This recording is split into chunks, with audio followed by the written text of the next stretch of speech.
আসসালামু আলাইকুম। আমার চ্যানেলের পক্ষ থেকে সবাইকে স্বাগতম। আমি আজকের ভিডিওতে দেখাবো আরসিডি এটি কিভাবে কানেকশন করতে হবে। এটি হলো আরসিডি এনফিন কোম্পানির। এখানে দেখতে পাচ্ছি এটি হচ্ছে এনফিন কোম্পানি। এটি 32 এম্পিয়ার এবং 0.03 এম্পিয়ার মানুষের ক্ষমতা নিবে। এখানে দেখতে পাচ্ছি আমরা এখানে উপরে লেখা 32 এম্পিয়ার 2 পোল, অর্থাৎ এটি 32 এম্পিয়ার পর্যন্ত লোড নিবে, 32 এম্পিয়ার পর্যন্ত কারেন্ট নিবে। 2 পোল অর্থাৎ এটি লাইন এবং নিউট্রাল দুটি দ্বারা সংযোগ হবে। নিচে দেখতে পাচ্ছি আমরা 0.03 এম্পিয়ার অর্থাৎ 0.03 এম্পিয়ার এখানে নিলেই এটি অটোমেটিক পড়ে যাবে। এটি উপরে থাকলে অন থাকবে এবং নিচে টিউব করে পড়ে গেলে অটোমেটিক লাইনটি অফ হয়ে যাবে। আর এখানে দেখতে পাচ্ছি আমরা টি সংকেত, এটি হচ্ছে টেম্পোসার, অর্থাৎ এটি কাজ করবে কিনা তার এটি টেম্পোসার পুশ সুইচ। এটি সুইচের কাজ হচ্ছে যে আমাদের এটি কাজ করবে কিনা, যে এটি আমাদের অটোমেটিক পড়ে যাবে কিনা মানুষের হাত স্পর্শে, বৈদ্যুতিক কারেন্টে মানুষের হাত স্পর্শে, বা মানুষ যদি কারেন্ট শর্ট খেয়ে থাকে তাহলে এটি আমাদের অটোমেটিক পড়ে যাবে কিনা এটি চেক করার জন্য আমাদের এই সুইচটি ব্যবহৃত হবে। এটি আমাদেরকে প্রত্যেক মাসে কমপক্ষে একবার ফুস করে চেক করে নিতে হবে যে এটি কাজ করবে কিনা। এটি যদি ফুস করার পরে টিপ না করে, অর্থাৎ পড়ে যদি না যায়, তাহলে এটি কাজ করবে না, নষ্ট হয়ে যাবে। আর যদি এটি চালু অবস্থায় যদি ফুস দেওয়ার পরে এটি যদি টিউব করে অর্থাৎ পড়ে যায়, তাহলে এটা টেম্পোসার ভালো আছে, অর্থাৎ এটি কাজ করবে। এখন আমি দেখাবো এটি কিভাবে সেটিং করে নিতে হবে। এটি হচ্ছে একটি বক্স, এটি হচ্ছে L2 অর্থাৎ সার্কিট বক্স। এটি আমাদেরকে সর্বপ্রথম ওয়ালে ভালো ও সুন্দর করে এটি আমাদেরকে লাগাতে হবে। লাগানোর পরে রয়্যাল প্লাগ এবং স্ক্রুর মাধ্যমে এটি আমাকে লাগিয়ে নিতে হবে। লাগানোর পরে এটি হচ্ছে মেইন লাইন।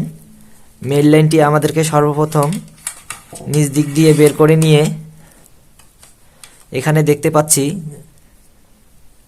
যে 1, আমাদেরকে সর্বপ্রথম 1-এ সংযোগ দিতে হবে।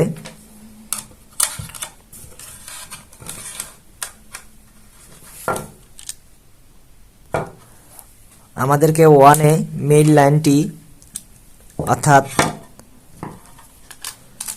লাল তারটি আমাদেরকে সংযোগ করে দিতে হবে। দেওয়ার পরে সুন্দর করে স্ক্রুটি টাইট দিতে হবে। এরপর আমাদেরকে নিউট্রাল তারটি আছে, এটি এনে, এখানে দেখতে পাচ্ছি এন সংকেত, এনে আমাদেরকে নিউট্রাল তারটি লাগিয়ে নিতে হবে। এরপরে আমরা এটি চেক করার জন্য একটি হোল্ডার সহ বাল্ব নিয়ে আসছি। এটি দ্বারা আমরা চেক করব। আমাদেরকে এটি এখান দিয়ে তারটা ঢুকাই নিয়ে এখানে আবার দেখতে পাচ্ছি যে 2 সংকেত দেওয়া, আমাদেরকে 2 সংকেতে মেইন লাইনটি লাগাই দিতে হবে।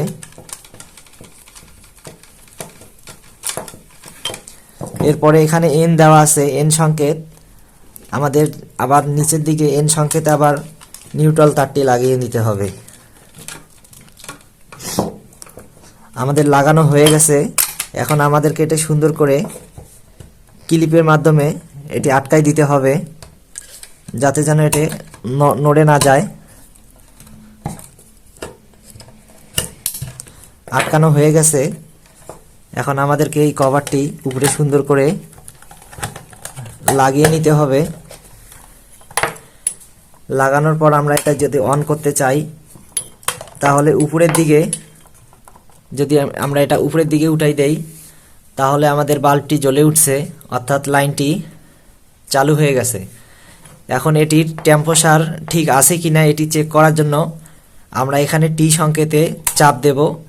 আমাদের বাল্বটি অটোমেটিক বন্ধ হয়ে গেছে এবং লাইনটি টিউব করছে। তাহলে আমাদেরকে বুঝতে হবে যে এটির টেম্পারেচার ঠিক আছে।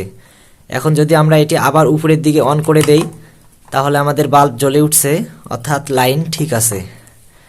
এখন আমরা এটি শর্ট করে দেখাবো যে আমাদের লাইনটি টিউব করে কিনা।